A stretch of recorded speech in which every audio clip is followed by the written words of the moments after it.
Baik, assalamualaikum warahmatullahi wabarakatuh. Di sini saya Ijal Ausia Rizky, kembali lagi di channel EduDudu Official. Nah, di sini saya akan menyampaikan penguatan materi sekaligus sedikit review dari materi di bab 6, yaitu kekayaan bangsaku. Di mana di sini topik yang akan kita bahas adalah kondisi geografis wilayah Indonesia. Nah, pada bahasan ini saya bagi menjadi 3 subtopik, yaitu peta dan komponennya, kemudian Indonesia sebagai negara maritim, serta Indonesia sebagai negara agraris. Nah, pertama-tama yang akan kita akan bahas terkait dengan peta. Nah, apa sih itu peta? Jadi peta itu adalah gambaran permukaan bumi pada bidang datar dengan skala tertentu. Ya. Kemudian peta itu memiliki fungsi yang beragam. Yang pertama untuk menunjukkan suatu lokasi atau tempat, kemudian memberikan gambaran tentang luas dan bentuk kenampakan alam serta menunjukkan jarak dan arah suatu tempat. Seperti itu. Nah, peta itu biasanya merujuk pada gambaran satu tempat. Biasanya disajikan dalam bentuk lembaran atau satu lembaran saja yang itu biasanya khusus untuk menggambarkan daerah tertentu. Nah, apabila peta-peta dari berbagai tempat dijadikan satu, kemudian dibentuk menjadi sebuah buku, nah itu disebut dengan atlas. Biasanya kalau anak-anak pernah pinjam buku temannya yang ada banyak peta, yang ada gambar banyak peta, nah itulah atlas. Kemudian di sini saya akan tampilkan salah satu contoh dari peta, di mana di sini adalah peta dari Provinsi Jawa Timur. Bisa dilihat di peta ini ada banyak sekali komponen, ya, mulai dari gambar daratan di sini yang ada warna hijau sampai warna coklat. Kemudian ada gambar lautan, di mana di sini ada Laut Jawa dan juga Samudra Indonesia atau Samudra Hindia. Serta di sini ada beragam ikon. Misalnya di sini ada garis-garis seperti ini, kemudian ada beragam tulisan yang menggambarkan kota ataupun kabupaten, serta di sini juga ada topografi bentuk warna. Nah, kita akan bahas komponen-komponen peta pada slide selanjutnya. Nah, di sini saya sudah menampilkan beberapa komponen dari peta. Nah, yang pertama di sini ada judul peta.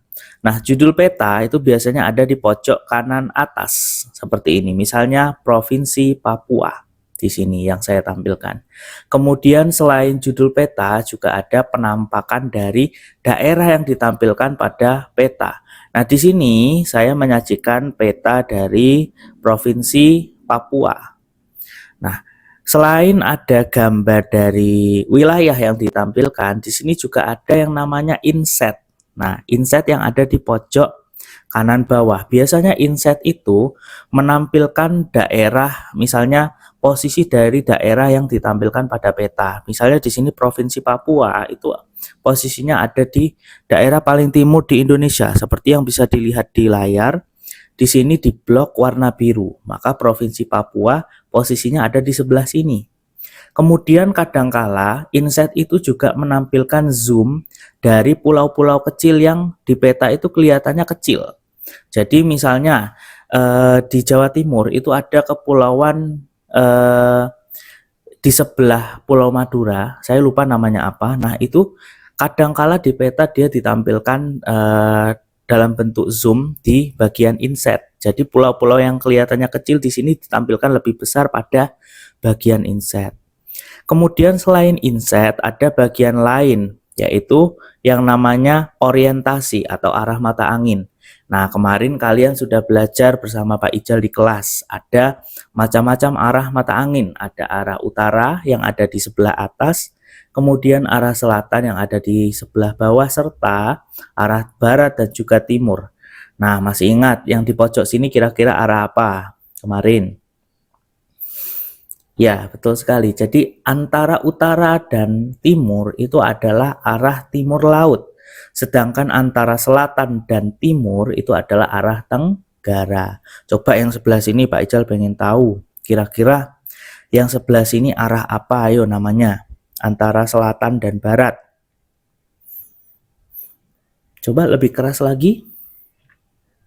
Ya, betul sekali. Jadi ini adalah arah barat daya. Sedangkan kalau antara barat dan utara itu namanya barat laut. Ingat, arah yang ada di pojok atas antara kanan dan juga kiri ini pasti akhirannya adalah laut. Sedangkan kalau yang di bawah itu tidak ada kata-kata lautnya, misalnya tenggara sama barat daya, tidak ada kata-kata lautnya. Berbeda dengan arah yang di pojok atas, ada timur laut sama ada barat laut, seperti itu. Nah, di bawahnya arah mata angin di sini ada tulisan skala 1:5.885.000. Nah, skala itu adalah perbandingan jarak pada gambar yang ditampilkan di peta dengan jarak sebenarnya. Misalnya di sini skalanya adalah skala 1:5.885.000.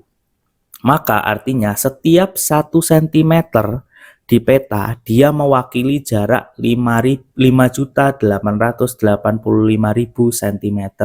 Ayo coba sentimeternya dijadikan meter, kira-kira berapa? Coba sentimeter kemarin ke meter naik berapa tangga? Masa lupa sudah?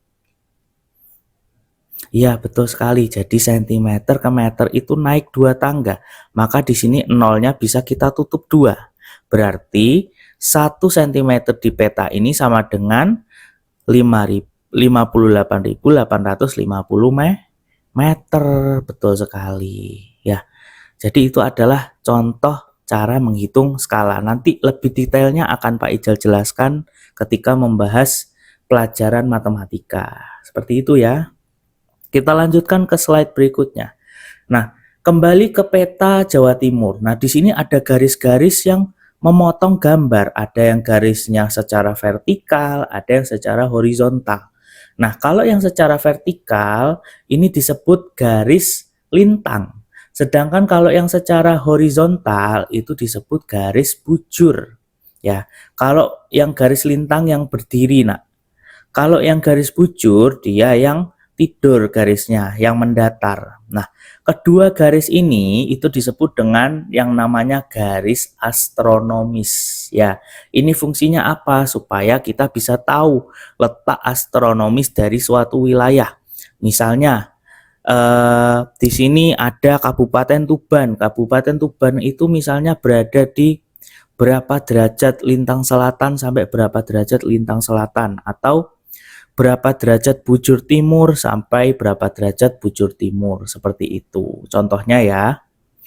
Kemudian kita lanjutkan ke bahasan selanjutnya. Nah, selain ada komponen-komponen tadi, yang paling penting pada peta itu ada satu komponen yang namanya legenda. Nah, legenda ini bukan cerita dongeng ya, maksudnya di sini itu legenda pada peta itu adalah keterangan atau simbol yang menggambarkan suatu kenampakan alam atau unsur peta yang berisi keterangan atau simbol pada peta. Nah, legenda itu ada macam-macam. Nah, ada yang namanya legenda kenampakan alam, ada yang namanya legenda kenampakan buatan, serta legenda batas wilayah. Kita akan bahas satu persatu macam-macam legenda ini di slide berikutnya.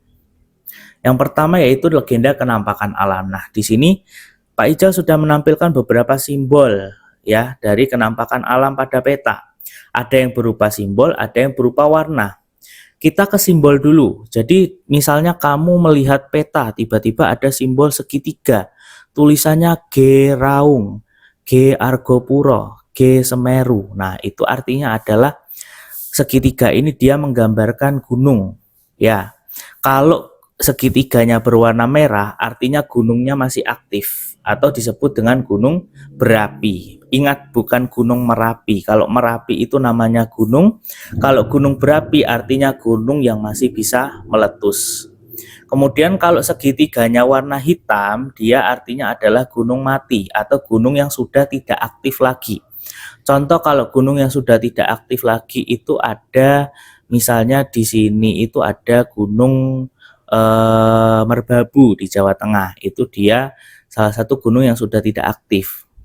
Kemudian kalau gunung aktif, nah di sekitaran Jember sini juga banyak gunung aktif. Ada Gunung Raung di sebelah timur yang berbatasan dengan Banyuwangi dan Bondowoso. Kemudian ada Gunung Argopuro, ada juga Gunung Semeru di Lumajang, seperti itu. Kemudian kalau kamu mengamati peta lagi, ya peta tadi, di sini kadangkala ada garis-garis biru, garis-garis biru yang memotong daratan. Nah, itu adalah simbol dari sungai. Sementara kalau kamu menemui warna misalnya seperti ini, ada kayak genangan warna biru di gambar. Nah, itu adalah simbol dari yang namanya danau atau waduk. Jadi danau atau waduk itu ikonnya sama di sini, yaitu menggunakan simbol genangan warna biru. Sementara selain simbol juga ada legenda berupa warna. Bisa dilihat tadi di peta Jawa Timur, misalnya di daratan. Nah, di daratan ini tidak cuma warna hijau, ada juga yang warnanya kuning. Nah, di bagian tengah sini ada juga yang warnanya coklat. Nah, ini dia menggambarkan ketinggian suatu tempat di daratan. Nah, di sini bisa kamu lihat, bisa kalian lihat. Untuk warna hijau tua, dia menggambarkan daerah dengan ketinggian 0 sampai dengan 100 meter. Sementara untuk yang hijau muda 100 meter sampai 500 meter. Begitupun yang kuning. Kuning itu adalah tempat yang ketinggiannya kurang lebih 500 hingga 1000 meter. Sedangkan kalau ikonnya sudah warna coklat, itu artinya ketinggiannya sudah lebih dari 1000 meter. Misalnya di sini Pak Ijal ambil contoh di peta di bagian Pegunungan Ijen. Nah, di Pegunungan Ijen ini dia itu warna coklat ketika ada simbol segitiga. Di sini ada Gunung Raung. Tingginya di sini tercantum 3.332 mdpl. Nah, di sini tercantum angkanya saja. Sebetulnya kalau satuannya itu adalah mdpl atau meter di atas permukaan laut. Di sini juga ada Gunung Merapi, Merapinya Banyuwangi, bukan Merapi yang di Jogja. Ini beda ya. Di sini keterangannya dia setinggi 2.800 mdpl. Nah, kita beralih ke sebelah sini. Nah, ada ikonnya Gunung Semeru. Gunung Semeru dengan tinggi 3.676 meter. Nah, ini adalah salah satu gunung berapi paling tinggi di Pulau Jawa. Seperti itu. Bukan hanya gunung berapi, dia juga gunung tertinggi di Pulau Jawa. Kemudian kita beralih ke simbol warna dari laut. Nah, di sini juga berbeda. Misalnya, kita mulai dari yang warna birunya paling muda, yang mendekati putih atau biru telur asin. Itu menggambarkan tempat dengan kedalaman 0 hingga 200 meter.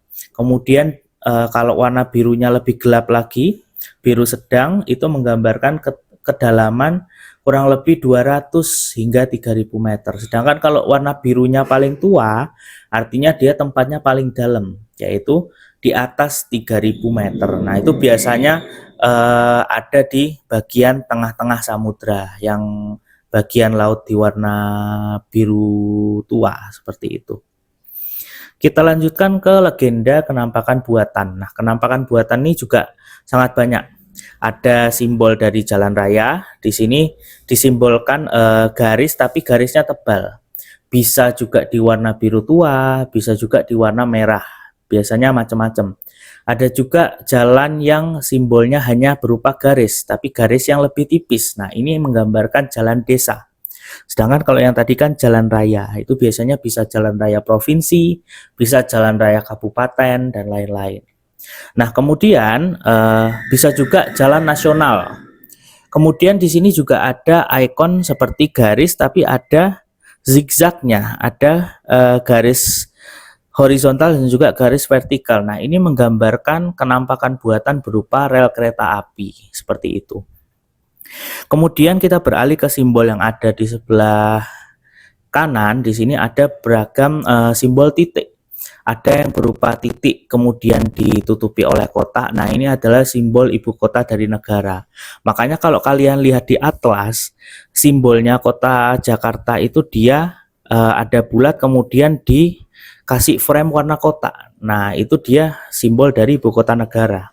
Nah, untuk ikon yang kedua, di sini ada ikon bulat kemudian dilapisi oleh bulatan lagi. Nah, di sini adalah lambang atau legenda dari ibu kota provinsi. Sedangkan kalau ibu kota kabupaten dan kota, lingkaran yang ada di tengah itu lebih kecil daripada milik ibu kota provinsi. Begitupun dengan kecamatan atau kota lain. Di sini hanya disimbolkan bulatan kecil atau titik. Sedangkan untuk pelabuhan simbolnya ada bulatan kemudian di dalamnya ada gambar jangkar. Sedangkan kalau bandar udara bulatan dan di dalamnya ada gambar pesawat terbang seperti itu. Kita lanjutkan ke legenda batas wilayah. Nah, untuk gambaran batas wilayah di sini berbeda-beda. Yang pertama adalah batas negara. Nah, batas negara itu biasanya disimbolkan dengan garis putus-putus tapi lebih tebal dari garis yang lain. Kemudian juga pada peta tertentu, garis putus-putus ini juga diberi highlight warna. Bisa warna kuning, bisa juga warna hijau. Kemudian untuk batas provinsi, nah batas provinsi di sini berbeda dari batas negara. Kalau batas provinsi di sini disimbolkan oleh garis putus-putus yang diselingi oleh tanda titik. Dan ini juga bisa diberi highlight warna lain juga seperti warna hijau, kemudian warna kuning. Begitupun dengan batas kabupaten dan kota juga disimbolkan dengan garis putus-putus dan diselingi oleh titik. Hanya saja di sini titiknya ada dua, berbeda dengan batas provinsi yang titiknya hanya satu. Sedangkan untuk batas kecamatan biasanya disimbolkan dengan garis putus-putus yang diselingi oleh titik berjumlah 3 dan juga bisa diberi highlight seperti dengan batas negara, batas provinsi, dan batas kabupaten kota seperti itu. Kita lanjutkan ke slide selanjutnya yaitu posisi geografis Indonesia. Nah, kita lanjutkan ke slide selanjutnya yaitu posisi geografis Indonesia. Nah, Indonesia itu dikelilingi oleh samudra dan juga benua. Nah, benua yang mengapit Indonesia itu ada dua, ada benua Asia yang ada di sebelah utara, kemudian juga ada benua Australia yang ada di sebelah selatan. Kemudian Indonesia juga diapit oleh dua samudra, yaitu Samudra Pasifik di sebelah timur dan juga Samudra Hindia di sebelah barat dan juga selatan. Nah, ini menjadikan Indonesia sebagai negara yang sangat strategis dan juga memiliki banyak sekali keunikan, terutama dari bentuknya. Di mana di sini negara Indonesia itu memiliki banyak sekali pulau, sehingga Indonesia adalah negara kepulauan terbesar di dunia dengan jumlah pulau mencapai 17.508 pulau. Nah, sedangkan untuk letak astronomisnya serta batas negara Indonesia, letak astronomis Indonesia itu ada di 6 derajat lintang utara hingga 11 derajat lintang selatan, serta 95 derajat bujur timur hingga 141 derajat bujur timur. Untuk batas negara Indonesia sendiri, di sini di sebelah utara, Indonesia berbatasan langsung dengan Singapura, kemudian Laut Tiongkok Selatan, Malaysia, Brunei Darussalam, Filipina, serta Samudra Pasifik. Bisa kita pastikan pada peta ini. Nah, di sini ada Malaysia di sebelah utara, kemudian juga ada Brunei Darussalam di sini kecil. Kemudian ada Singapura. Singapura di peta ini memang tidak kelihatan karena pulaunya kecil sekali. Dia ada di selatannya bagian semenanjung Malaysia Barat. Kemudian Indonesia di sebelah utara juga berbatasan dengan Filipina. Filipina di sini adalah juga negara kepulauan seperti Indonesia, hanya saja luasnya lebih kecil. Dan di sebelah sini ada Samudra Pasifik. Nah, untuk yang perbatasan Indonesia di sebelah selatan, Indonesia itu berbatasan dengan Samudra Hindia, kemudian Timor Leste serta benua Australia. Bisa dilihat juga di peta. Di sini ada benua Australia, Timor Leste ada di sebelah sini, kecil juga seperti Singapura dan Brunei. Kemudian di sini ada Samudra Hindia. Sementara di sebelah barat, Indonesia berbatasan langsung dengan Samudra Hindia, full Samudra Hindia tanpa ada hambatan dari negara manapun. Sementara di sebelah timur, Indonesia berbatasan dengan Papua Nugini. Seperti ini kurang lebih. Ini Papua Nugini di sebelah timur, kemudian di sebelah barat full Samudra Hindia. Kita lanjut ke slide berikutnya. Nah, di sini kita akan membahas Indonesia sebagai negara maritim. Nah, kenapa sih Indonesia kok bisa disebut sebagai negara maritim? Jadi, sebutan ini diberlakukan karena Indonesia itu sebagian besar wilayahnya adalah perairan serta lautan. Nah, Indonesia itu adalah negara kepulauan terbesar di dunia dengan luas mencapai 5.193.200 km persegi dengan jumlah 17.508 pulau tersebar dari Sabang hingga Merauke. Jadi bisa dibilang Indonesia ini adalah negara yang sangat unik dibandingkan negara-negara yang lain secara geografisnya.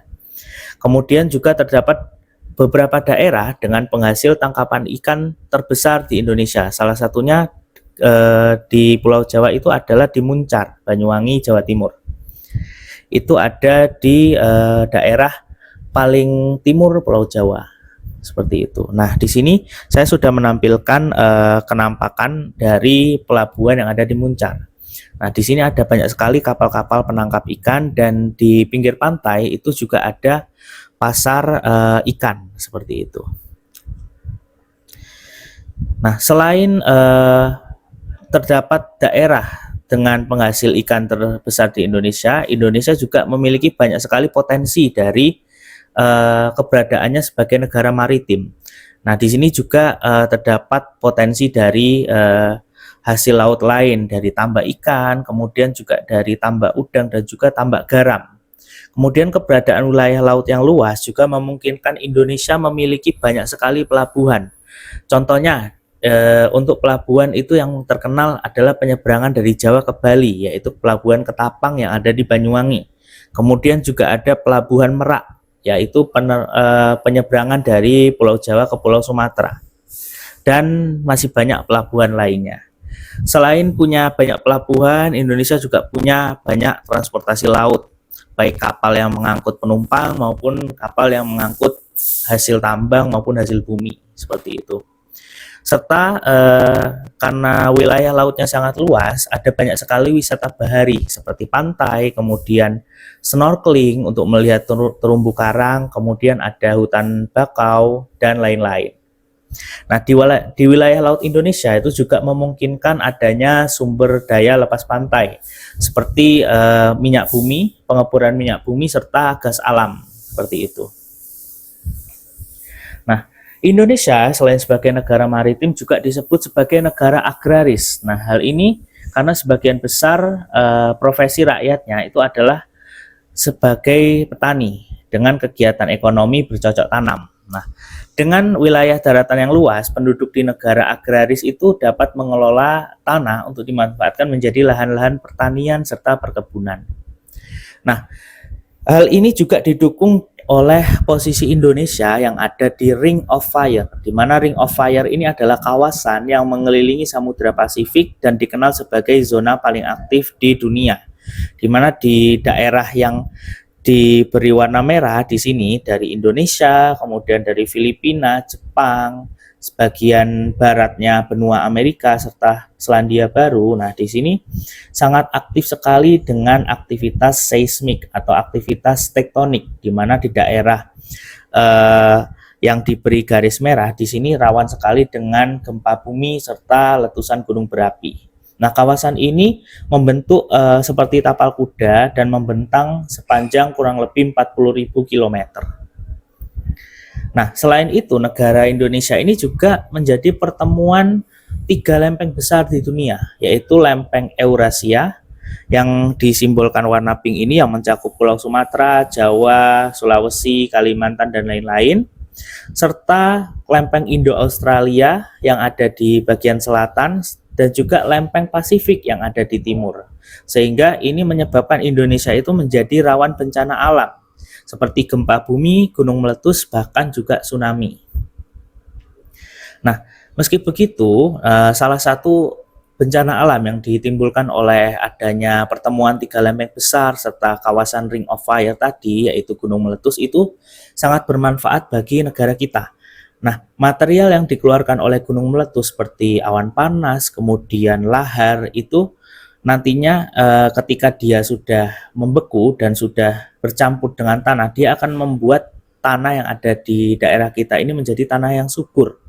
sehingga ini cocok untuk dijadikan lahan pertanian maupun perkebunan juga. Nah, wilayah yang memiliki banyak gunung berapi aktif salah satunya adalah Pulau Jawa, di mana di Pulau Jawa itu ada banyak sekali gunung berapi aktif. Ada Gunung Merapi yang saya tunjukkan di layar ini yang gambar sebelah paling kiri. Kemudian ada Gunung Semeru di Jawa Timur, ada Gunung Raung di Jawa Timur juga, di Banyuwangi tepatnya, serta Gunung Kelut. Nah, ini adalah contoh-contoh gunung aktif yang ada di Indonesia.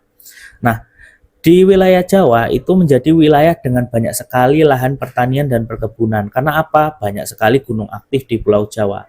Tidak hanya di Jawa, di Sumatera juga, di Bali juga seperti itu. Karena ada banyak sekali gunung berapi aktif di Indonesia. Total ada kurang lebih 129 gunung berapi aktif di Indonesia. Nah, sekian penyampaian materi dari saya. Mudah-mudahan bisa bermanfaat bagi semua pengunjung channel YouTube Edududu Official serta siswa saya khususnya yang menyimak video ini. Kemudian jangan lupa apabila ada pertanyaan bisa disampaikan lewat kolom komentar di bawah. Apabila bermanfaat bisa juga di-share video ini dan juga subscribe channel YouTube kami agar bisa mendapatkan informasi terupdate untuk konten-konten berikutnya. Terima kasih, saya akhiri. Mohon maaf atas berbagai kekurangan. Wassalamualaikum warahmatullahi wabarakatuh.